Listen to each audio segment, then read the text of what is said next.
Hey guys, welcome back. Today I'm sharing with you some of the easiest recipes to make on Christmas Day. Now before I jump into anything, I just want to say thank you for your kind words. Some simple, easy recipes that would be perfect for Christmas Day because we don't want to spend all of our time cooking. So these recipes are super easy, don't take a ton of time, and your whole family will love them. All right guys, let's jump into the recipes. The first recipe I'm making is our slow cooker honey baked ham. We're doing it in the slow cooker today because I like to put it in on Christmas morning and then I let it cook all day long. Okay, so I took off kind of like the netting and the first wrapping, I guess, and I put it into my slow cooker, and then I'm going to take off this one in here just because there's so many juices. We want those juices still in our slow cooker. So, love my little kid scissors. Don't worry, I wash them after. And we want them to be like the flat side down. So this is sliced and it is already cooked. Yeah, it does look good, huh? Okay, then you're gonna take a 1/3 cup of water and just pour it around the ham. Okay, so we have our saucepan. We're going to just go medium-high heat right now. We're gonna make the yummy sauce that goes on top. Now, most ham comes with some sort of seasoning. I just like to make mine myself. Ooh, there is a brown sugar chunk in there. We'll smash that in. Okay. So we have 1/2 cup of brown sugar, about 1/2 cup of honey, about 2 tablespoons or so of Dijon mustard. I'm gonna hurry and just mix this in really quick so we don't burn it to the bottom. I'm actually gonna turn down the temperature just a little bit. There we go.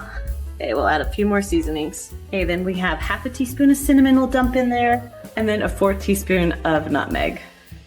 Then we're just gonna mix this all together until all the sugar is dissolved. We don't want chunky sugar on our ham. All of our sugar is dissolved, so that took maybe like, what, 2 minutes to make sure that's all dissolved. We're just gonna pour it over the ham. Now I like to slowly pour it, and then I'll get like a basting brush and kind of baste it in between layers too, because I like it on all the pieces. Okay, so with this sauce, I like to kind of brush it around and then brush it on the layers too, just because it just tastes a little better when you can taste it in every bite. Okay, and you're gonna go ahead and put your lid on. This is pretty full, so I'm actually gonna press down a little bit. It's okay if it has a little bit of a lip, but if it has a lot more, you can actually do a foil tint on top of your ham if you need to, and then, yeah, it'll work out just the same. You can cook it on high for about 2 to 4 hours, or over here, we're gonna go to low, and I'm gonna cook it for about 6 hours. That way I can kind of do it around lunchtime and it'll be all ready for dinner. All right, the ham is done. It looks great. I just have to figure out how to pull it out real quick and cut it all up.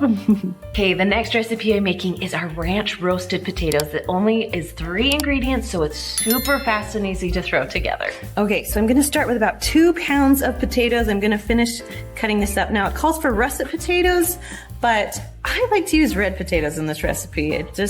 I love red potato skins and how they taste. Okay, so then you're gonna put your potatoes either in a bowl. I like to use just a plastic bag and just dump them right in there. Then you're gonna do about 1/4 cup of vegetable oil. I actually like to use olive oil with this recipe.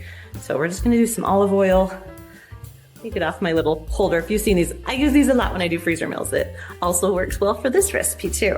So then we're just gonna take that off and just kind of mix it all around. You want all the oil to cover the potatoes. Now once it's all mixed with your oil, you're gonna go ahead and add just 1 package of ranch seasoning. We're just gonna dump that right in on top. Don't worry, we'll mix this around.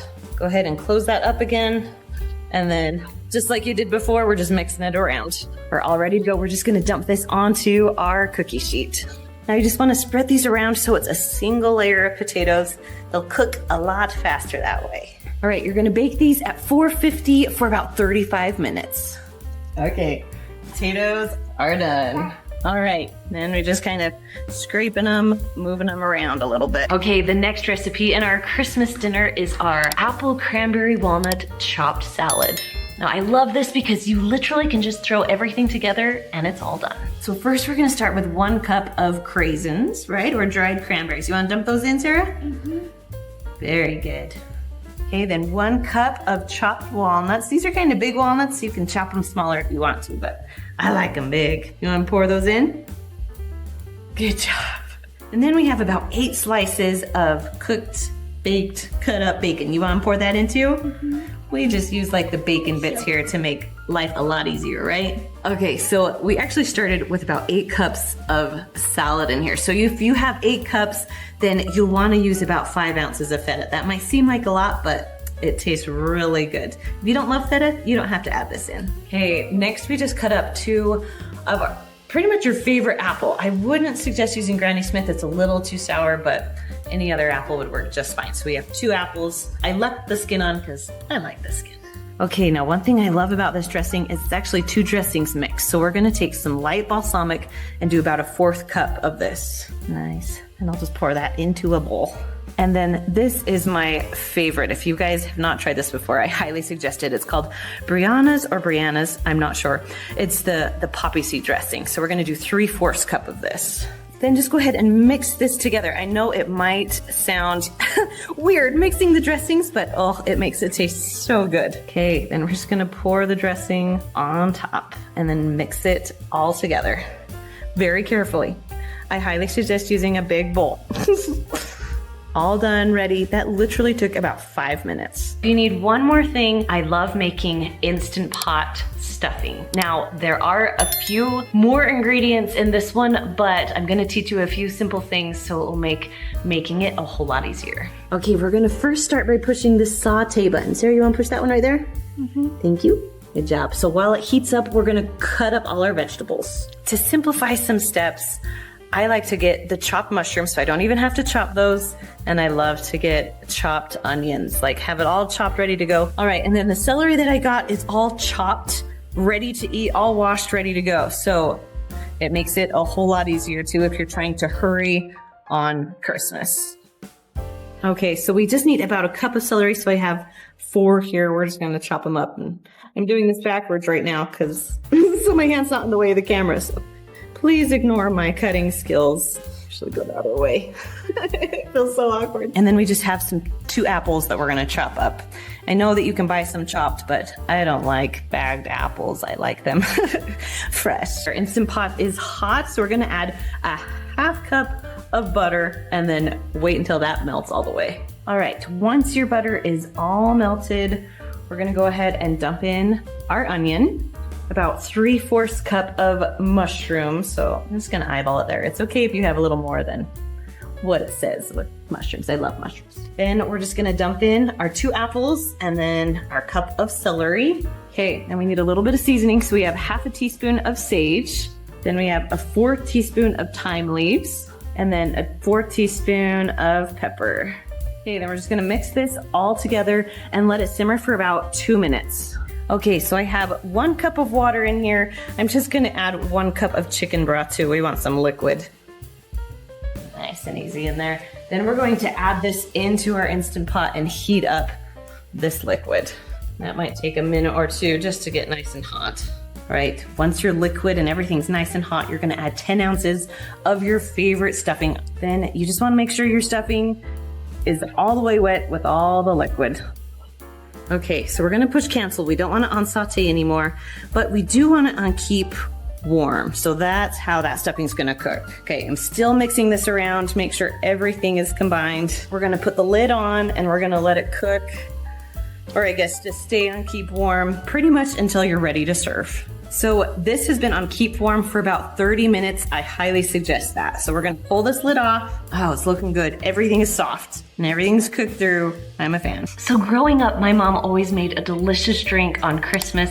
This is our citrus party punch. It takes about 2 minutes to throw together. So if you want a fun drink, I highly suggest trying this out. Okay, so this recipe we're actually cutting in half because it's so big. So we're actually gonna do about 2 liters of ginger ale. We're just gonna pour it into the bowl. Then we have some pineapple juice. We're gonna do about 2 cups of pineapple juice. Just pour it right in. Then we have about 2 cups of cranberry juice or a juice cocktail. All right, 2 cups of this, you ready? Whoa. Okay, now this is the fun part, especially if it's for a party or something like that. We're gonna add 6 ounces of cranberries. So we're just gonna do about half this bag. Don't worry, we did wash them. Okay, then we're gonna add some fruit into it. Now this is so cute if it's like in a glass container because the fruit floats to the top. So we have one orange. Yeah, you wanna help me? We have one lime in here and one lemon. More lines. Yeah, more lines, all the lines. That looks so good, Sarah.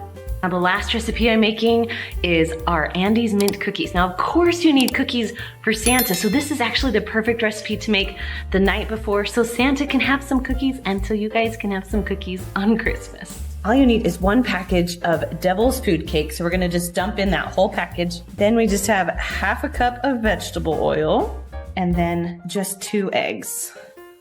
Ooh, that one's not having it today. There we go. As long as we don't get shells, it doesn't really matter, right? That's what I tell myself. Okay, then you just mix this together. It's so simple. It's literally like 4 ingredient cookies. All right, once it starts to thicken up, we're gonna not use the whisk anymore and just use a spoon. Mix that, the rest by hand. It really is like will form into a pretty thick dough. Okay, so you need to roll them into 1-inch balls, you guys. I'm pretty lazy, so I'm gonna use this 1-inch cookie scoop and we'll just put it right onto my cookie sheet.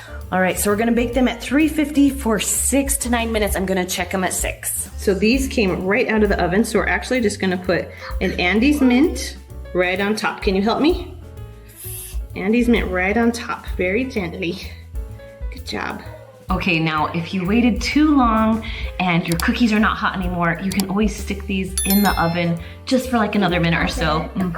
Because you want the, thank you, because you want the Andes mint to melt. That's gonna be your frosting. Yeah. All right, so I let them sit in there for about a minute so they're nice and soft. And we're just gonna spread it around.